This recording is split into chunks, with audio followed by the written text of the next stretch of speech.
Hey guys, how you doing? Dan here, and today I thought we could have a quick look at doing some colour grading and colour correction in one of my favourite pieces of software, Adobe Premiere Pro. So this video is going to focus extremely heavily on the Lumetri Color panel and the Lumetri scopes.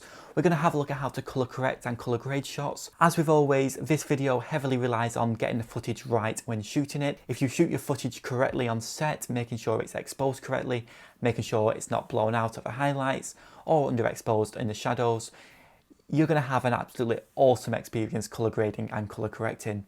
If however you've underexposed or overexposed your scene, getting them to match other shots and just getting them into, a normal range is going to be difficult. Now before we go any further, I just wanted to let you guys know I'm actually an Adobe certified expert in Premiere Pro and Adobe After Effects. I've been using these pieces of software since CS3, which is an extremely long time ago now, and I absolutely love them. I love playing around with them, and I love the amount of things you can do within the software.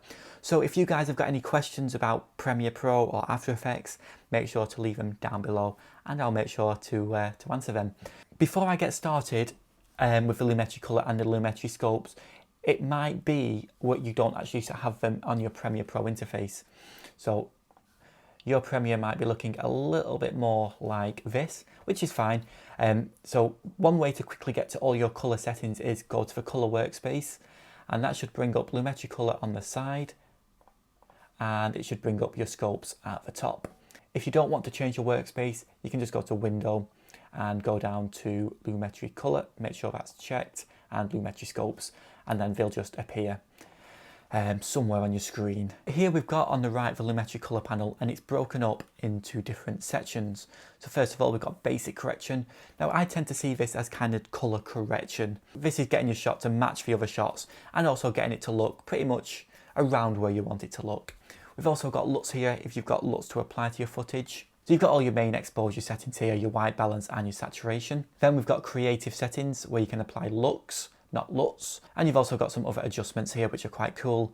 Then we get to the really advanced ones down here. So we've got curves, we've got color wheels, we've got our hue, saturation and luminance, but these are super cool. You can really get into your colors and really make them look exactly how you want them to. For example, if you want to make your footage look a little bit more autumnal, you can make your greens a little bit more orange. If you want to make your footage look a bit more summery and a bit more spring-like, you can make your greens really green. So we'll come on to that later on. And finally, we've got the vignette, which we'll come on to at the very end.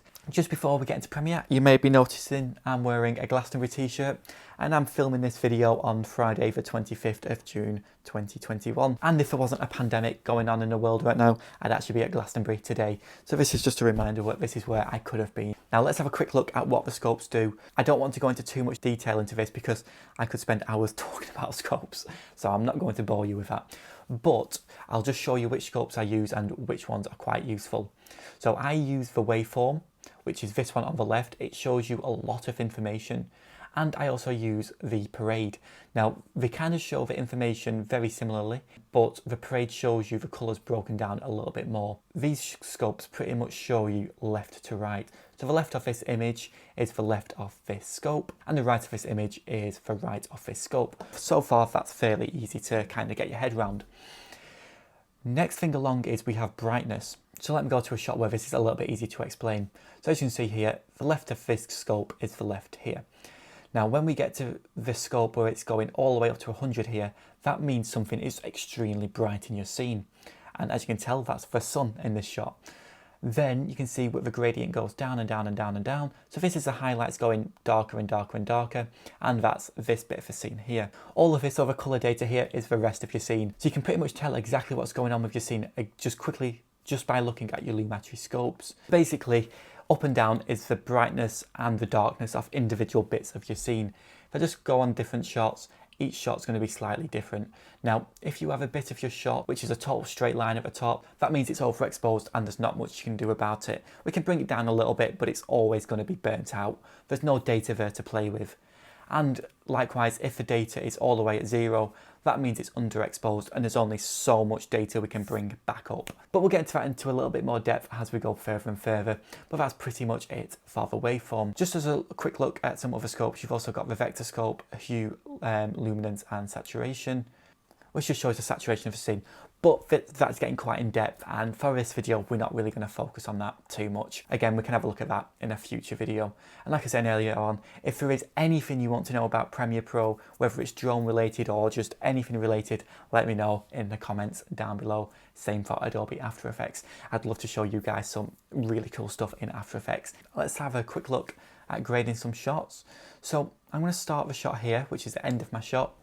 And this is kind of a bit of a scene I want to grade. Like I said earlier, I'm not going to use LUTs in this video. I'm just going to focus on the tools we've got available. So we've got color temperature, which changes the blueness and the orangeness of the scene. So if your scene's a little bit blue, you knock it to the orange. If your scene's a little bit warm, you knock it to the blue.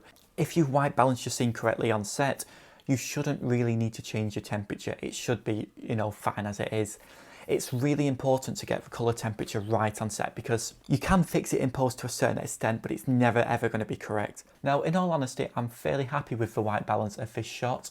The only thing I might be tempted to do is make it a little bit warmer, just because it's a beach and a seaside, and I think that nice warm look will enhance the piece. I'm not doing this to correct the piece, I'm doing it to enhance it. So I'm just going to knock it up to about 8 for now. Now, if you do want to quickly see your footage before and after Lumetri, if you just press this effects button up here, and it'll show you the before and after. And tint changes the greenness or how magenta your scene is. So if you knock it all the way down, it's going to make it look like Hulk, which I don't like. And if you knock it the other way, it's going to make it look like some alien planet. Again, these shouldn't need to be changed too much unless it's for a creative purpose. If you're doing it for correction, try and make sure to get your white balance right on set. Let's get into the tone settings, because we've spent a bit too much time on white balance. So here we've got exposure. Now, exposure changes the overall brightness and darkness of the scene. So if you knock it down, it's going to change it's going to move everything down to the shadows, or if you move it to the right, it's going to make everything move towards the highlights. Now, I tend not to use exposure too much. I tend to do it all with these dials down here and get a little bit more control overall. And sometimes I'll use it if I've really overexposed or underexposed something, but generally I'll try and do it down here, which we'll come on to now. So first of all, we've got contrast. Now, contrast is the difference between black and white in your scene. If you've got a really, really low contrast, that difference between black and white is really, really stretched, and it's going to make your footage look a little bit flat. Or we've got a super contrasty look where that's at 100, and that's where the difference between black and white is very distinct. White is white and black is black. You can see on the scopes what's changing here. If we move it to the left, everything kind of gets all compressed, and that's everything becoming a bit flatter. Or if we move it to the right, everything's moving out away from each other, and that's because it's getting a lot more contrasty.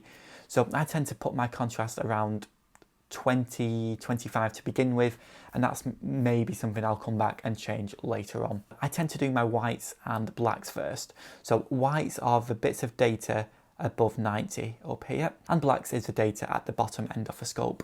So if I change the whites, for example, it's going to bring all that data down from the top. So we don't want anything blowing out. We're going to make sure we're not going above 100, but I'm going to push the whites as high as possible without blowing up. So maybe somewhere around there.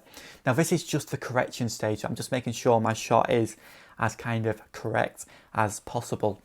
Now, blacks is going to do the same. Once you go past 0 or 100, you're going to start seeing this line develop at the bottom, and that just means things in the scene are getting underexposed or overexposed at the upper end. So I'm going to push that about there, where a little bit of data is just starting to get underexposed, but it's not getting pushed too much. Shadows and highlights are going to control the middle bits. So highlights is anything from around 90 to 50. And then the shadows is anything from around 50 to 10. Them numbers kind of change with each shot, but that's roughly the area it's going to be focusing on. So if I change the highlights, all of this data is going to either go up or down. So let's have a look at that. So all that data is going up or down. Now I'm going to bring this data down a little bit, around there, I think. Again, this is kind of personal choice. There's no there is a correct exposure, but the look of the scene is very personal to what you want it to look like. And I'm going to do the same with the shadows. Probably going to bring the shadows down a bit. So let's just look at before and after. Now, it's not looking too different, but it's definitely looking a little bit more punchier. Let's have a quick look at creative. Now, you've got looks in here if you want to kind of have a preset look. I don't like these. I think they look a little bit, well, some are okay. but I'm just going to leave this as off. But if you've got some looks you've already created or downloaded online, this is where you can apply them very quickly. Then you've got faded films. You can make it look like an old film. I don't tend to use that. Now, sharpen's quite an interesting one. Lots of people tend to sharpen the footage rather than de-sharpen it or soften it. And the DJI Mini 2 footage tends to be a little bit on the sharp side. If you just zoom in, it is quite sharp. I tend to lower my sharpen just a little bit, obviously not that much, but obviously just a little tiny bit, just to soften what's going on in the scene. It's something you probably don't really notice when you're looking at the footage. You just see how kind of, I don't want to say nicer, but it's a bit more pleasing to look at. It's not as sharp as in your face. So that's something I tend to do with my footage. Further down, you've got Vibrance and Saturation. Now, these do very similar things. They both control the intensity of colour. So if I knock them both up, it's going to really saturate the colours. And again, it's going to saturate the colours. They both do the same thing. But saturation affects all colours and Vibrance affects most colours but not skin tones. So if you've got a person in your scene, it's better to use Vibrance than Saturation. Considering we're working with a landscape, I'm going to knock the saturation up just a tad, just as a base, because we're going to get into the colours a little bit later on. But yeah, the DJI Mini 2 exposed this scene really well considering how bright it is. I believe I was on the ND64 for this scene, and it would have been the Freewell ND filters, which is just one of these, one with a polarizer filter. So as you can see, my sky is really, really blue, and it's not like a white washed out. That's because the polarizer was saturating the light a little bit more. If you are looking for some ND filters, make sure to check out my description down below. There's some Freewell ND filters listed. There's also a free 30-day trial listed down below for Adobe Creative Cloud or just Adobe Premiere Pro. So make sure to check them out too. Anyway, let's get back to colour correcting. Now, we've also got shadow tint and highlight tint. So this is going to change the colours of the shadows or the highlights. So for example, if you bring the shadows down to, let's say, green, it's going to make all the darker bits of the scene green. And you can just double click to reset this. Or if you want maybe your highlights to be a certain colour. So our highlights are mainly in the blue. So let's make our highlights a little bit bluer. There we go, just to give a nice kind of colour cast to the scene. Now, you don't have to move this very much at all, and it's already had quite an impact on the scene, so just be careful how much you move them. But these are quite useful if you do want to, you know, add a creative colour to your scene. Like for example, you might want to make the beach a little bit more orange, so you can do that with this here. I'm going to show you a different way to change your colours down below, but that's useful if you want to do it quite quickly. Next along, we've got curves. Now, I absolutely love curves. Curves are amazing for everything.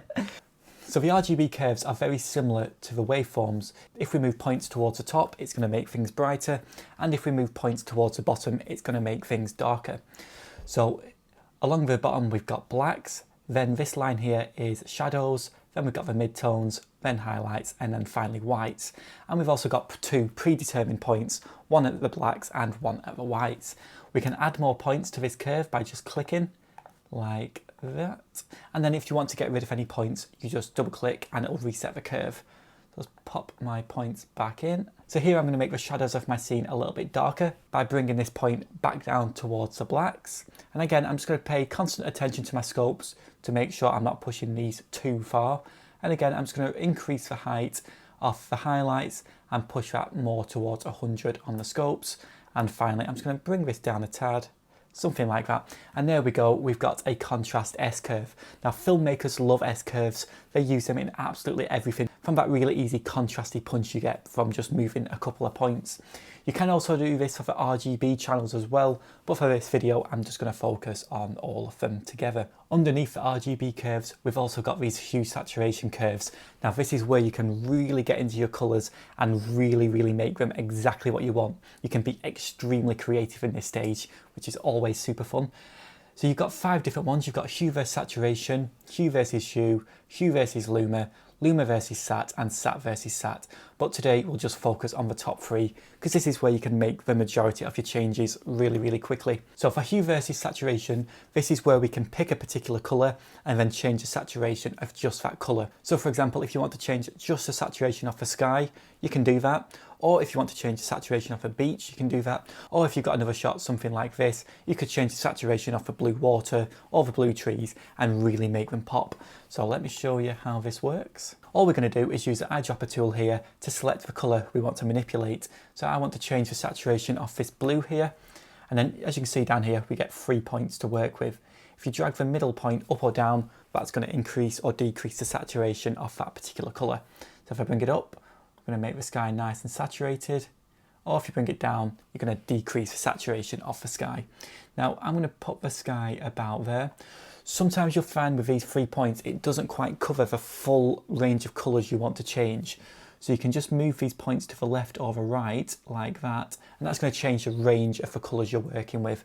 So you can see that's just brought in a bit more saturation over here. I'm just going to bring it down a tad because I'm going a bit extreme there. And again, I'm just going to use this down here so we get the nice beach, and I'm going to bring that up a bit as well. Something looking like that, I'm quite pleased with that. Is what we can also do is we can also change the hue of a hue. I know that sounds weird, but what we can do here is we can use our colour tool again. We'll select the blue, and this time once you drag up and down, it's going to give you a colour spectrum. So this is now changing this blue to a green, for example, or if you move it down to a purple, red, and you can start like really getting into your colours now and making them the exact colour you want. So for example, the sky's looking quite nice as a blue, well maybe just bringing it down just a little bit just to get that really nice blue coming out of there. And again, we can do the same down at the beach. Let's bring this down a tad. Actually, no, let's bring it up a tad and make it a little bit warmer, not too much. See, I've not really changed them too much, but again, you've just got such fine control of all the colours in your scene. It's so cool. And this is where it works really well, is when you've got a scene like this. So we'll select the greens. Again, we'll just expand that selection just so we're working with all of the greens in the scene. And then we can start changing the greens so we can make them greener if we're working with like a nice spring summer scene, or if we're working with an autumn scene, we can start bringing these down a little bit and getting that nice brown deadish look of the trees. Now it's quite hard to get it right when it's bang on in the middle of summer, but with that it's really changed the hue enough to kind of give that impression that we're not in the middle of summer. So this shot here, this technique works really well. Where it's looking a bit brown and a bit kind of rubbish down here, we can again just select this colour down here, and I'm going to change the hue to be a little bit greener, something like that, not too much. If you change these too much, it's going to be a bit obvious and you're going to get some artifacts and it's not going to look quite right. But these very fine minute adjustments, it looks really good. And again, that looks like we've got some grass there now. So if I just turn that on and off, it makes such a difference just making that kind of brown a bit greener. So you've got so much control with this. You can change the blues of the sea, the oranges of the beach, the greens of the trees, the browns of the dirts. You can change any colour to any colour. It's so useful. But that's a super cool technique to use. I absolutely love using that particular one. And finally, we've got Hue versus Luma. Now this is really cool as well. So I'm just going to try and change the brightness of the sky, bringing it down or bringing it up. So again, you can be super creative with how you use this tool. So I want to bring my blues down to around there, just where all the blues are very clearly visible and it's looking really nice. Again, we can do this with the beach. So we'll select our tones of the beach for nice orangey reds, and we can make the beach a little bit darker. Something like that I think is looking quite good. And again, this will work for all the colours of any different scene. So that's pretty much it for the hue, saturation and luminance curves. You can honestly play around with these for as long as you want. I don't really see myself as a colour grader, but this is where I really see the scene come to life, and this is where I see my kind of creative vision slowly coming together. So all of these other tools like your basic correction, your creativity and your curves, these are all cool, but it's the hue, saturation and luminance curves where it really starts to become exactly what you want it. I love how creative you can be here. There is also a couple more things. So we've got colour wheels, which we very briefly touched on earlier, but this time we've also got shadows, midtones and highlights. So again, if you want your shadows to be a particular colour, you move it towards that colour in the shadows. Again, you can do this within the midtones and again, the highlights. Now you don't have to move these very much at all. Only a very tiny movement is needed to get the effect you want. And you can just double click these circles to reset your colours. We've also got Hue Saturation and Luminance secondary controls. We'll come on to that in a later video because you can do quite a lot of stuff with that as well. And finally, we've got the vignette. So if you move the vignette to the left, it's going to give a black vignette. Or if you move it to the right, it's going to give a white vignette. Now I quite like a black vignette on this scene. And you can also change the midpoint, the roundness and the feather. So that's pretty much it for colour grading in Adobe Premiere. Like I said, I do realise I've probably gone a little bit too far, but more so I can show you exactly what everything's doing within the scene. I hope you liked this video, and if you did, please remember to like, comment and subscribe. Remember to check the link in the description down below for a free 30-day trial of Adobe Premiere or Creative Cloud, and to also check out the ND filters, which are an affiliate link down below. But thank you again for watching, guys. I hope you enjoyed it, and I'll see you guys in the next video. Cheers.